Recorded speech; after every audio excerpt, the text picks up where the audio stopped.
মালদায় ফের শুটআউট, মদের আসরে গুলিবিদ্ধ 2, পরে চিকিৎসাধীন অবস্থায় মালদা মেডিকেল কলেজ হাসপাতালে মৃত্যু একজনের।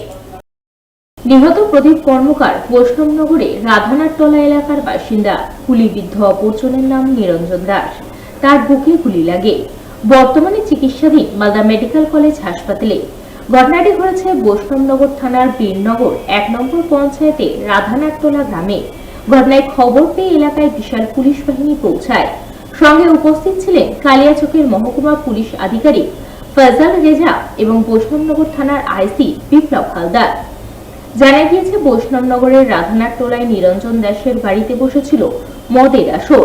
সেখানে নিমাই ঘোষ ও তার দলবল এসে গুলি চালায় বলে অভিযোগ। ঘটনার পরপরই নিমাই ঘোষকে আটক করেছে পুলিশ। নিরঞ্জন দাসের বাড়িতে এখানে অবৈধভাবে মদ বিক্রি হতো। ওই আমরা খবর পেয়ে এলাম, দেখলাম নিরঞ্জন দাস রাস্তাতে পড়েছিল বাড়ির গেটের সামনে। আর তার আধা ঘন্টা পরে বাড়ির ঘরের থেকে ওই প্রদীপ কর্মকারকে পাওয়া গেল। প্রদীপ কর্মকার এখানে স্পটেই মারা গেছে সবাই বলল। নিরঞ্জন দাসকে নিয়ে যাওয়া হয়েছিল। কে গুলি করেছে কিছু জানতে পেরেছেন? না, এখনও পুলিশ তদন্ত করছে। একজনকে অ্যারেস্ট করে নিয়ে গেছে, নিমাই ঘোষকে। কিছু বোঝা যাচ্ছে না, বাড়িতে মদ বিক্রি হতো, কিছু হয়তো মদের ক্ষেত্রে খাওয়া খাওয়াই নিয়ে হবে কিছু ঝামেলা। কে মদ বিক্রি করতো? নিরঞ্জন দাস। মালদার বৈষ্ণবনগরে মদের আসরে শুটআউটের ঘটনায় গ্রেফতার 2। ঘটনায় মূল অভিযুক্ত নিমাই ঘোষ এবং পাণ্ডব ঘোষ নামে 2 জনকে গ্রেফতার করল পুলিশ।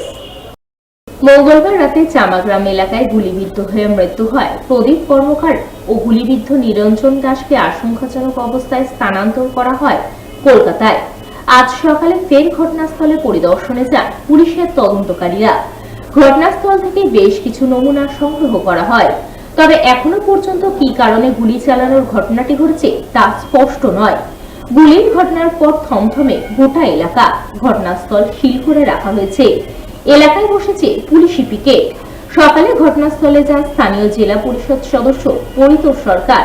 এদিকে গুলিকাণ্ডের জেরে এলাকা অবৈধ মদ বিক্রি বন্ধের দাবিতে সরব হয়েছেন স্থানীয়রা।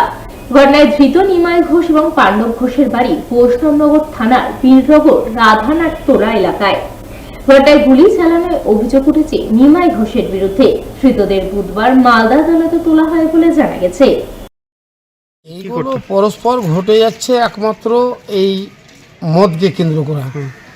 এই মদ্যপান ব্যাপার হচ্ছে যে গ্রামে এগুলো বাহিরে দোকান পাশারে সরকার নির্দেশ দিয়েছে, ভাট্টি আছে, সেগুলো খাচ্ছে, সব ঠিক আছে।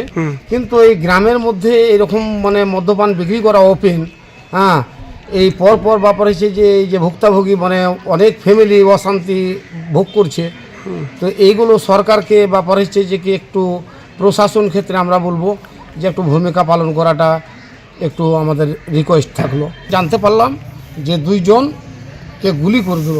কে বা কারা তো বললো যে কি যার সেই বক্তব্যটা দিয়েছে, যাকে ওই নিরঞ্জন দাসকে যে গুলি করেছে উনি নাকি বাজারে এসে শুনতে পেলাম যে বাজারে ও নাম বলেছে কে বা কারা। তো তাতে আমি কিছুক্ষণের মধ্যে শুনলাম যে কি নিমাই ঘোষ অ্যারেস্ট হয়েছে। এখানে মদের আসলে গন্ডগোল, এরা কোনো পলিটিক্যাল ইস্যু না।